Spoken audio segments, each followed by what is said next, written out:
نرم بستر کا استعمال اور جدید تحقیق۔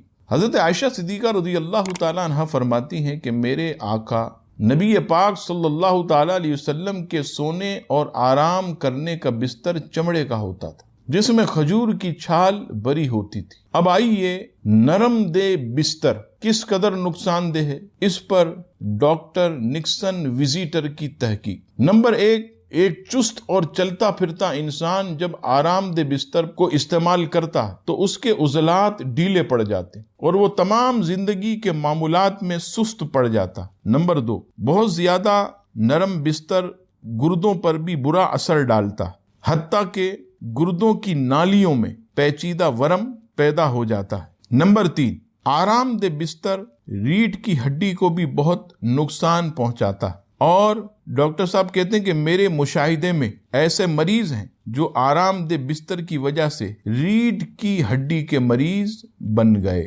نمبر 4، بچوں کی ہڈیاں نرم ہوتی ہیں، اگر انہیں نرم بستر استعمال کروایا جائے تو ان کی ہڈیاں ٹیڑھی ہو جاتی اور پوری زندگی معذوری ان کا مقدر بن جاتی ہے۔ نمبر 5، آرام دہ بستر کمر کے درد کا باعث بن جاتا کیونکہ کمر اور پشت کے عضلات ڈھیلے پڑ جاتے، اور اگر مسلسل نرم بستر استعمال کیا جائے تو یہ درد بڑھتا ہی چلا جاتا ہے۔ اے میرے مسلمان بھائیوں، دونوں جہاں کے سرکار صلی اللہ تعالی علیہ وسلم چٹائی پر سوتے تھے، آپ نے کبھی بھی نرم و نازک بستر استعمال نہیں کیا۔ یہی وجہ ہے کہ نبی پاک صلی اللہ تعالی علیہ وسلم نے ایسی چیز کو اپنایا کہ جو آدمی کے بدن کو بھی فائدہ پہنچاتی ہے اور انسان کو جو ہے مختلف بیماریوں سے محفوظ بھی رکھتی ہے۔